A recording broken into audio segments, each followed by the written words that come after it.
Eki Istiqomah. Jangan lupa untuk like, comment, share, dan subscribe channel ini ya.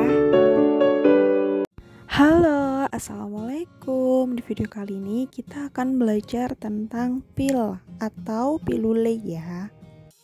Nah, pil sendiri ini menurut Farmakopeia Indonesia edisi yang ketiga, ini adalah suatu sediaan berupa massa bulat mengandung satu atau lebih bahan obat. Nah, kalian harus tahu bedanya antara pil, boli, dan granul. Kalau boli itu beratnya di atas 300 mg. Sedangkan untuk granula ini adalah merupakan pil yang kecil dan beratnya itu tidak lebih dari 30 mg.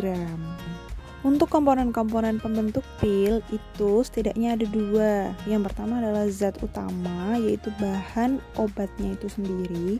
Dan yang kedua itu ada zat tambahan, itu ada zat pengisi, ada zat pengikat, ada zat penabur, ada zat penyalut, dan juga ada zat pembasah. Nah, sekarang kita bahas satu persatu ya. Untuk zat pengisi, ini tuh fungsinya untuk memperbesar volume pil. Ini biasanya yang digunakan ada akar manis, bolus alba, atau bahan-bahan lain yang cocok. Lalu ada juga zat pengikat nih untuk bahan tambahannya. Zat pengikat ini fungsinya untuk membuat massa dari pil ini tuh supaya saling melekat antara satu dengan yang lainnya. Biasanya yang dipakai itu ada sari akar manis, gom akasia, tragakan, atau bahan lain yang cocok. Bahan tambahan selanjutnya ini ada zat penabur. Zat penabur ini fungsinya agar sediaan yang sudah terbentuk itu dia tidak akan melekat satu sama lain. Jadi biar tidak saling nempel gitu. Nah, ini bahan yang digunakan itu biasanya lycopodium atau talc, atau bisa juga dengan bahan yang lain juga. Bahan tambahan yang lain ada zat pembasah. Nah, zat pembasah ini tuh fungsinya untuk membasahi massa sebelum dibentuk, jadi agar lebih mudah untuk dibentuk, agar kalis gitu. Ini bisa pakai air, bisa pakai gliserol, sirup, dan lain-lainnya. Zat tambahan selanjutnya ini ada zat penyalut. Nah, zat penyalut ini tidak selalu digunakan pada setiap pembuatan pil. Jadi ada beberapa pil yang dia itu memakai zat penyalut. Biasanya itu pertama karena mungkin rasa atau baunya itu kurang enak, jadi harus disalut, harus diberikan zat penyalut biar menutupi. Selain itu, sediaan pil diberikan zat penyalut itu karena dia dapat mencegah perubahan karena ada pengaruh udara. Jadi zat penyalut ini sifatnya untuk melindungi ya. Selain itu, zat penyalut digunakan juga pada sediaan pil ini agar pil itu pecahnya itu di dalam usus, bukan di dalam lambung. Jadi sebagai enteric coat pil. Selanjutnya ini kita bahas pembuatan sediaan pil. Nah, pada prinsipnya pembuatan pil ini caranya dengan mencampur bahan-bahan obat ini sampai homogen. Nah, baru setelah nanti homogen baru ditambah dengan zat tambahan. Nah, zat tambahan ini bisa ditambah dengan zat pembasah. Jadi ditetesi dengan zat pembasah. Nah, setelah dibasahi, nah kita akan menekan sampai kita mendapatkan massa pil yang elastis. Nah, kalau sudah elastis, ini kita akan mudah untuk membentuk pilnya itu menjadi bentuk batang.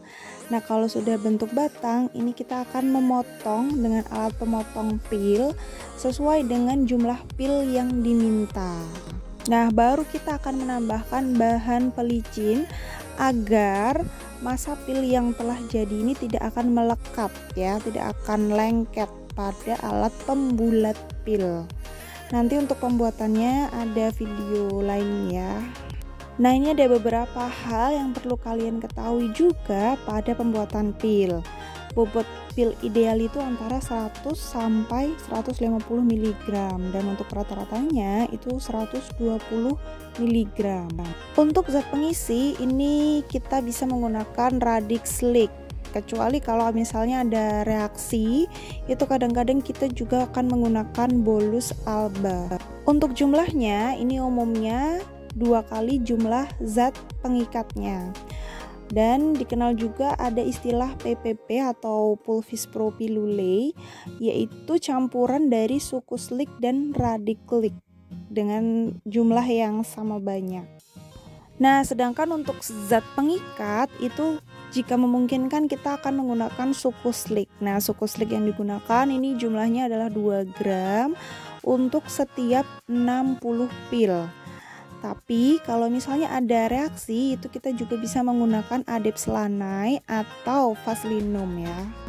Nah, selanjutnya kita akan membahas juga pil dengan bahan-bahan khusus. Apa sih maksudnya bahan-bahan khusus itu?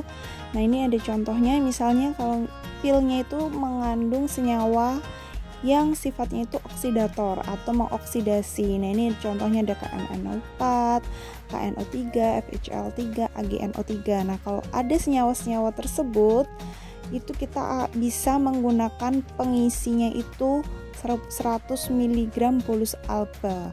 Dan kita juga bisa pakai pengikatnya itu Adeps atau Vaselin secukupnya saja. Dan untuk papan pilnya ini kita bisa menggunakan pilen plang ebonit ya. Nah, bahan-bahan khusus yang lain ini misalnya pil dengan garam-garam vero. Ini harus dibalut dengan tolu balsem. Kenapa kok harus dibalut dengan tolu balsem? Nah, ini fungsinya itu untuk mencegah oksidasi oleh udara, jadi harus dibalut. Nah, bahan-bahan khusus yang lain ini misalnya pil dengan ekstraktum gentian atau bahan-bahan yang dia itu bereaksi dengan asam. Contohnya ada verum reductum, verum pulveratum, natri karbonas, natri bikarbonas. Nah, kalau misalnya mengandung ini, maka kita akan menetralkan asamnya, itu kita harus menambahkan MgO atau magnesium oksida. Nah, untuk cara penambahannya itu kita butuh magnesium oksida sebanyak 100 mg untuk setiap 3 gram ekstrak gentian. Nah, untuk bahan-bahan khusus yang lain ini ada pil dengan liquor fowleri, itu tidak boleh diganti dengan AS2O3. Apa itu AS2O3? AS2O3 yaitu arsenik trioksida. Nah, kalau untuk pil dengan sari-sari cair ini kalau misalnya dalam jumlah kecil tetap digunakan sucus dan radik sari cair. Nah, ini digunakan sebagai pengganti dari aqua glycerinata. Nah, kalau untuk jumlah besar ini diuapkan dulu, kemudian baru ditambahkan radik secukupnya gitu, atau diganti juga dengan sisa keringnya.